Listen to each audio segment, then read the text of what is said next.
Hello, everybody.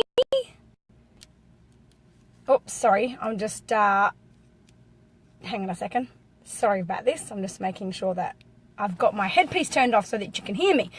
Listen, I just wanted to do a quick video. Kayleen Brennan asked a really good question, and then Christina Fisher had commented on that. So I thought I would just quickly jump on and answer for everyone, because I know a lot of people have issues with kids going to bed, particularly when the kids are little.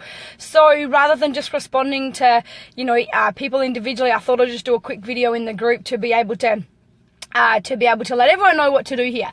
So here's first of all, there's two steps to this, okay? Number one, the best, hello there, Carissa. Number one, this is a bit of an ad hoc video. It just kind of fell on me, and I thought I may as well just do this right now, okay? So first of all, there's two steps to this. Number one is, here's how I want you to think about it. If bedtime feels like love, kids will love to go to bed. It's the principle with anything we do with them. It's like if you want to get your child to read, guess what? If reading feels like love, kids will love to read. Anything it is, if doing the dishes feels like love, kids will love to do the dishes, believe it or not. So we need to make sure that when they're going to bed, they've got a full love bucket first and foremost. I call it a love bucket, okay? And how we feel, good morning, Bronwyn, how we fill their love bucket is by giving them attention, not just our time, but our attention. In fact, our kids don't even need our time. They just need our attention. The rule of thumb with kids, in order to make them feel loved, they don't need, let me put it to you like this. I'm not kidding you, 2 to 3 minutes of your undivided full attention, rolling around on the floor or making eye-to-eye contact and touching them and speaking with them, that means more to them, making them feel like nothing else in the world exists for just those 2 minutes. That means more to them than you being in the same room for 6 hours, okay? They don't need our time, they just need our attention. So first of all, hello there, Alex. Hey, by the way, I'm calling you back today. I was a crazy day yesterday, so I will be calling you back. Now, so first of all, when you're putting your kids to bed, if you want them to do something for you, you've got to do something for them first. Think of it like that, okay? So if you want them to go to sleep without, coming out and taking half an hour and asking for a drink and asking for this and asking for that, then your responsibility is to put them to bed with a full love bucket. So if you take care of your responsibility as a parent first, they then have more of an ability to take care of their end of the bargain, which is to go to sleep. So first of all, it's really important to know your child's love language. What I'll do, I don't have the time to go through this. I will be covering love languages at my parenting workshop, which is Sunday week. So it's the 9th of April. If you live in Adelaide, come to that. But also, I will cover it on a Facebook Live at some point briefly. It's about a 1.5 hour topic, so it's not something I can cover in detail. However, there is an article on my website if you do want to check it out, if you really want to know what your child's love language is, because using their language is what fills their bucket the most. For example, let's say, because we find it easiest to express love in our own language. So there's 5 love languages. They are touch, gifts, quality time, words of affirmation. Touch, gifts, words of affirmation, quality time, and what's the other one? Someone tell me. Wait, touch, gifts, words of affirmation, and acts of service, okay? Now, your personal love language, for example, might be touch. And if that's the case, you show and express your love the easiest through touch. So you think that by tickling your child's back or by hugging them or rubbing their hair or something, that you have shown them love. But if that's not their language, they can't receive that. It doesn't matter how much you touch them, how much you hug them, and how much you hold them, they still haven't felt love the way that they need to feel it. So they could still have a bit of an empty love bucket, because it's like you're talking a whole nother language. It's like you telling them I love you, but speaking it in Chinese. And you can tell them I love you as much as you like, but if you're speaking Chinese and they only understand English, then they're never going to know that you told them you love them. So first of all, know your child's love language and use their love language, particularly leading up to bedtime, maybe in 15 minutes leading up to bedtime. So for example, if their love language And you can work it out through the article on my website. Go to hollynoonan.com, click on Powerful Parenting, the tab Powerful Parenting, and then go, you'll see, the 5 love languages. But I will also post that here as a link. I'll post it in the comments here, okay? So it's easy for you to find. So you can identify your child's love language. If their love language is acts of service, point out to them that you are giving them acts of service before bed. So it might be something like, here, let mummy get you a drink before you go to bed. Here, let's go brush your teeth. Here, mummy will put the toothpaste on your toothbrush for you. So point out to them, I am doing these things for you, just to make sure that they've noticed that you are giving them some acts of service, because that's how that child receives love. Not by what you say, not by how much you touch them, but that child with a love language of acts of service receives love by how much you do for them. Here, let mummy tuck you in. You know how you do for a child something so simple for acts of service? Carry them to bed. Let mummy carry you to bed, or let daddy carry. I'm saying mummy because I'm just using the language that I use at home, but if you're a dad, then here, let daddy carry you to bed, or something like that, okay? So that's first of all, they got to go to bed with a full love bucket. Even if you've got other children, or you're breastfeeding a baby, or you're pregnant, or whatever it might be, for those of you that have made a few comments about this, I get that it can be hard work, but parenting was never meant to be easy. And here's the thing, it's hard work anyway. It's either hard work giving yourself some responsibilities to take care of before you put them to bed, or it's hard work putting them to bed with an empty love bucket and then dealing with them getting out of bed for the next hour. No matter what, it's hard work anyway. So you may as well go with the hard work that's got a little expiry date to it, and it finishes in 15 minutes or 20 minutes, okay? Before you put them to bed. Go through your hard work then. Now. Yes, Carissa, love languages is one of the biggest topics that I'll talk about we'll cover that for like an hour and a half. We'll literally unpack it. You'll know your child's love language. You'll know how to show them love in their language, because our love gets lost in translation so often. We try to show think back to your childhood. There's no doubt your parents loved you, but did you feel love? If I spoke to your parents, I bet you they could tell me, I showed him or her that I loved them so much. I tried to do everything I could. I did this for them and that for them and this for them and that for them. But if all of those things weren't your love language, you grew up feeling unloved. Not because they didn't love you, but because the message of love got lost in translation, because they didn't use your language. They used their own language, okay? So that's the first thing. If bedtime feels like love, kids will love to go to bed, all right? And the more full their love bucket is, the more safe they feel, that you've met all of their needs, and it's easy. It doesn't mean it's a guarantee, okay? But it's definitely improves your chances tenfold that they'll then go to sleep. Now, secondly, if your child then is getting out of bed, and this is probably talking more to, I guess people who have got 1-year-olds and 2-year-olds and 3-year-olds and things like that. Here's the thing. Once you've filled them with love, here's the other thing. You then can hold your boundaries stronger, because you as a parent don't feel guilty. You know, I have met your needs. I have given you attention. You are loved. You are safe, and you know it. And I have made sure that I've met all of your love needs. So I don't have any qualms now allowing you to deal with some emotion by the boundaries that I set about you getting out of bed. If you've got a child that keeps getting out of bed, here's what you have to do first. This happened with my 2 eldest children. I was so good at this by the time I got to the 3rd child that it never happened, because I got so much bloody practice on the first 2. But particularly Amani, and particularly my eldest, when we had Bea, when we had the baby, Amani was like, she was fine for the first couple of months, but then all of a sudden she was bad. Now, here's what you do. In your mind, you've got to make a decision. You've got to be willing to do one hard night. I promise you, I nearly say I guarantee. Obviously, there's always, exceptions to that rule. But give yourself one hard night. At the moment, you've got lots of hard nights. You've got never-ending hard nights in terms of having to deal with kids getting to bed, okay? So commit yourself, mentally have an expectation. I might lose some sleep tonight. I might not get any time to myself tonight. It might take until 10 p.m. to get my kid to sleep tonight.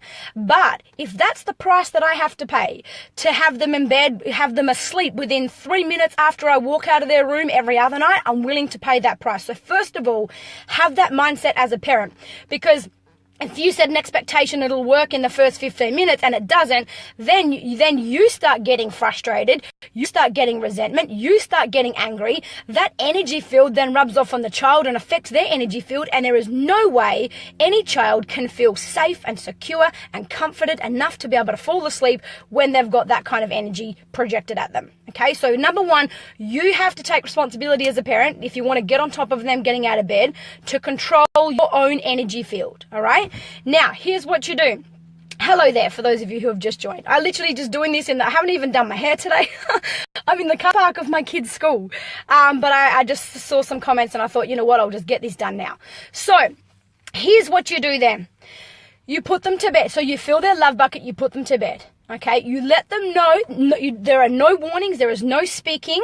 The child doesn't get any of your energy once they've gone to bed. So as they're going to bed tonight, you also put in their mind, just like, let's say you're doing your bedtime routine, you're brushing teeth, getting a drink, having a last minute snack or whatever it is you do, okay?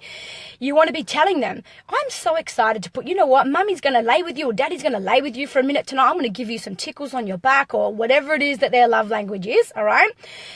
And you're telling them, I can't wait to put you to bed tonight. And do you know what I know? You got to put pictures in their mind. Their subconscious has to be exposed to this idea multiple times before they get to bed, and their idea plays itself out. The more exposures you can give their subconscious mind to how it's going to go, the more likely it is to go that way. So all day, you want to be saying, I'm excited to tuck you into bed tonight because I'm going to spend some time with you. Maybe, if your child is quality time, maybe we'll read a book. I don't want to read it on the couch. I want to read it with you in bed because it's finalizing bedtime, all right? Now, so then you want to get your child to affirm it. So you say to them, you know what I know is going to happen? I know we're going to go up to bed, we're going to do our teeth together, then we're going to get nice and tucked into bed and mummy's going to tuck you in. And do you know what I know? I just know that when I finish reading that story and I give you lots of love and kisses, I already know you're just going to roll over and go to sleep. Do you know what's going to happen? I'm going to wonder to myself 5 minutes later, gosh, why is it so quiet? Where's Amani gone?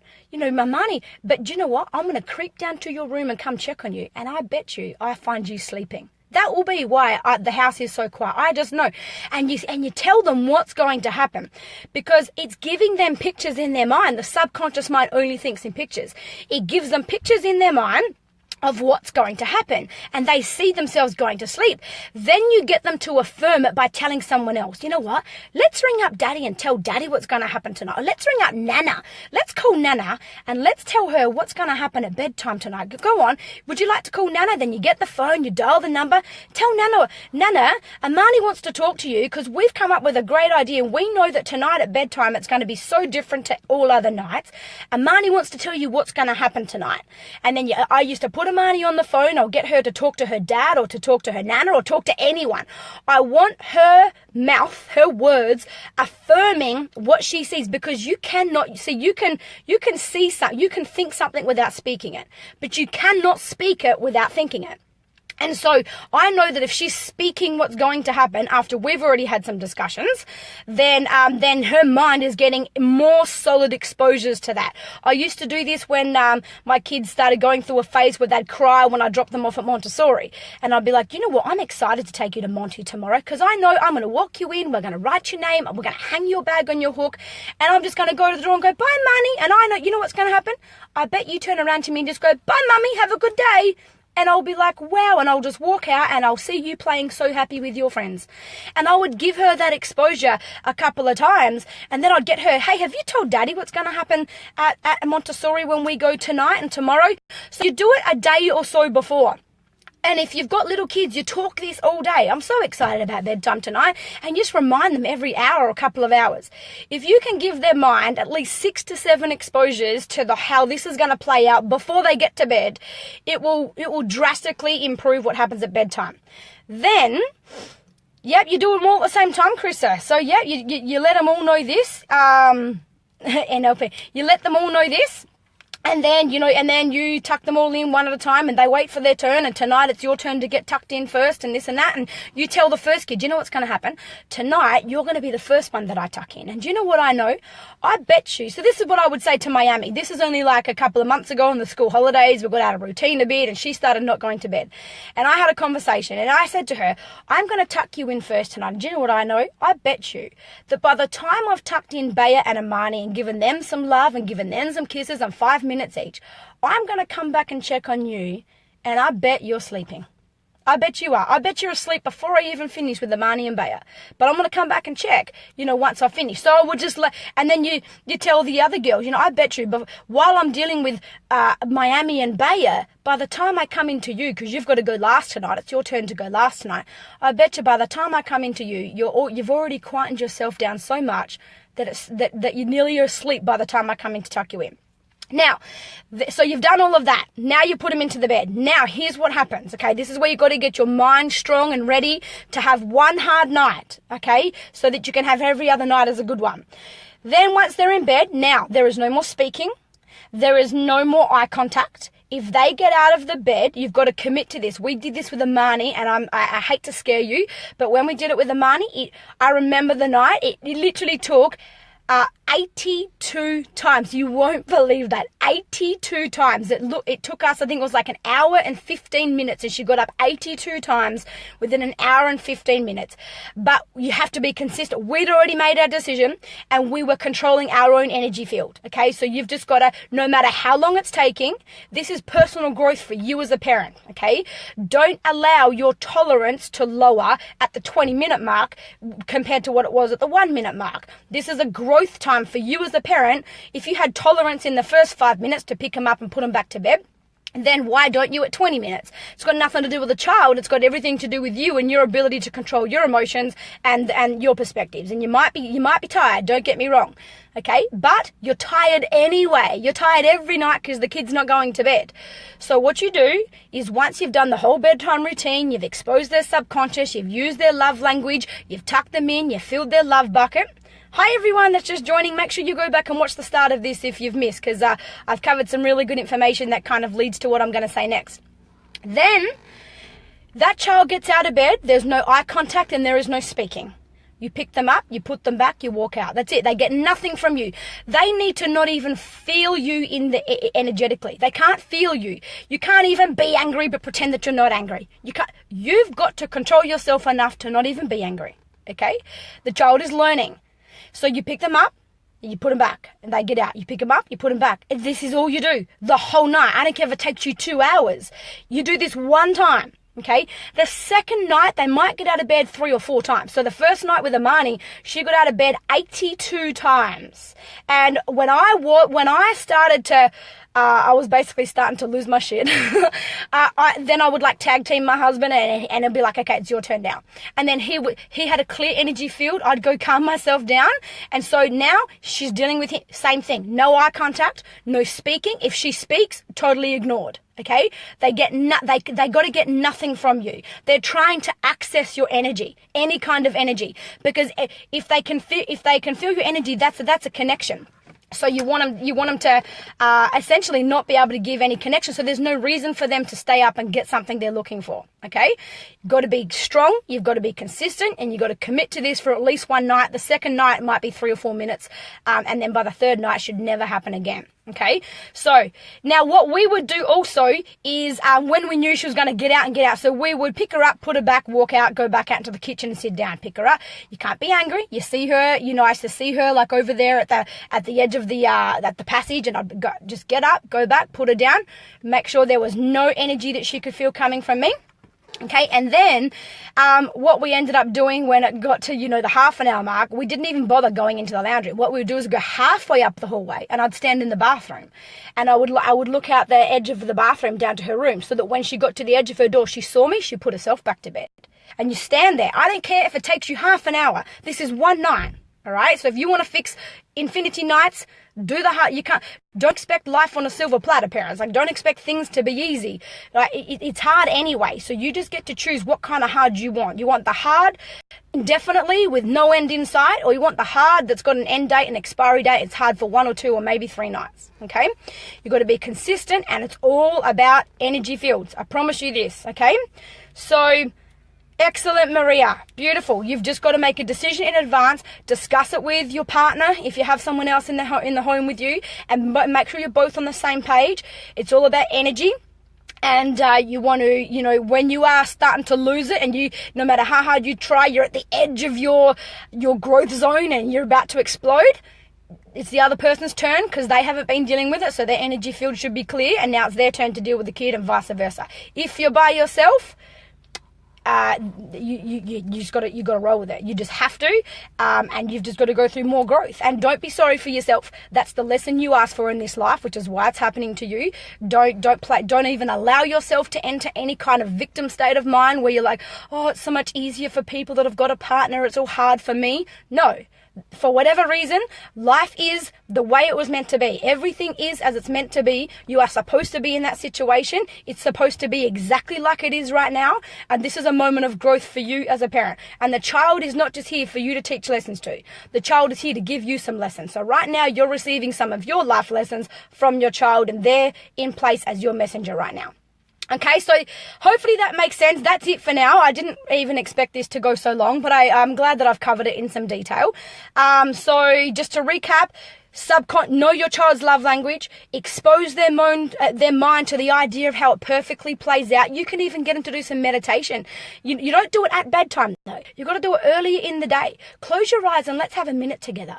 Let's see ourselves tonight going to bed, and we get up and we do this, and we're having a drink, and you close your eyes too, and now you're eating your banana before bed. Now we're going upstairs and we're brushing our teeth, and now you're walking into your room and you lay in bed and you get all nice and warm, and mummy lays with you and gives you some kisses and gives you some tickles and reads a book or whatever it is you've decided to do, and then mummy gives you a kiss and says, good night, I love you, and then daddy says the same thing, and then mummy walks out and you close your eyes and you fall asleep and you feel safe and you feel warm and you fall asleep feeling so loved. You can even literally do a meditation on that.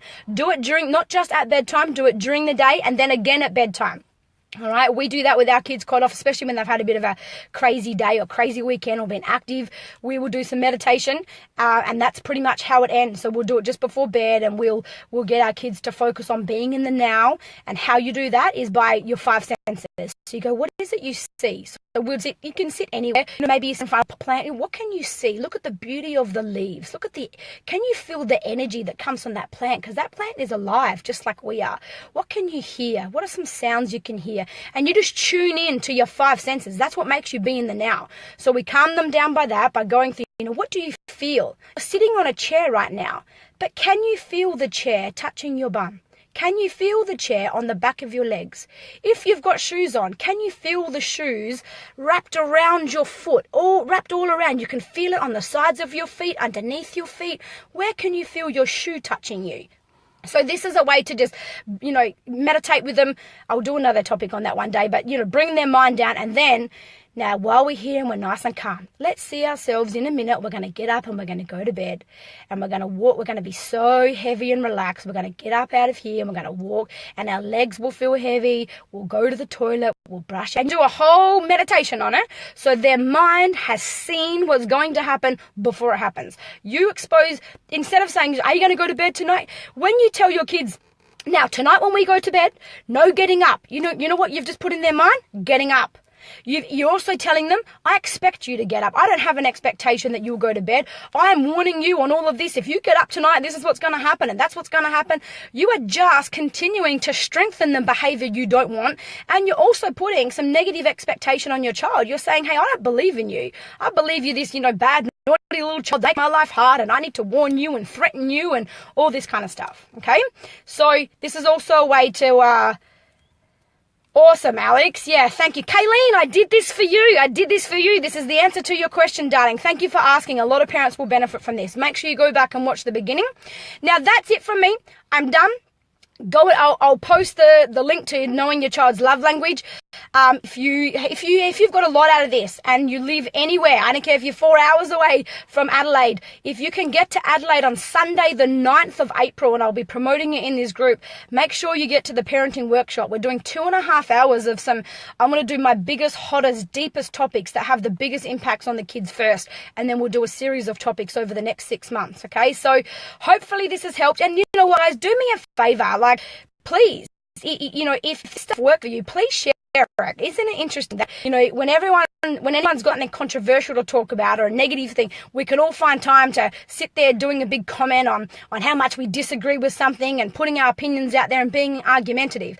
But when things work and when things are positive and things are well, we don't take the time to write about it. But I want you to. Please do me that one favor.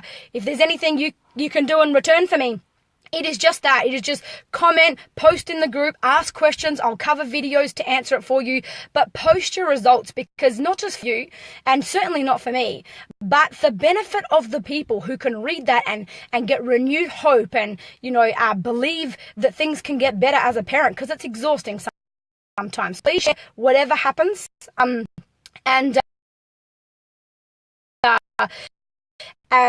give me the feedback. I also like to know. Okay. We'll be here long, so I'll let you guys go. Have we frozen? What's going on? I think I've frozen. My screen's frozen. Hopefully you got this. Love you guys. I'll see you guys, back on here. And if there's any other questions, please post them in the group, and I will. I'll definitely get around to answering what I can as soon as I can. Hopefully this has helped. As I always say, as you leave here, depart from here with courage. It takes courage to try new things and to be resilient as a parent. So leave here with courage. The courage to believe in a better way. The courage to voice what you've got to say. The courage to thrive when times are tough, particularly as a parent. And above all else, the courage to know you are good enough. Not good night. Good day, everyone.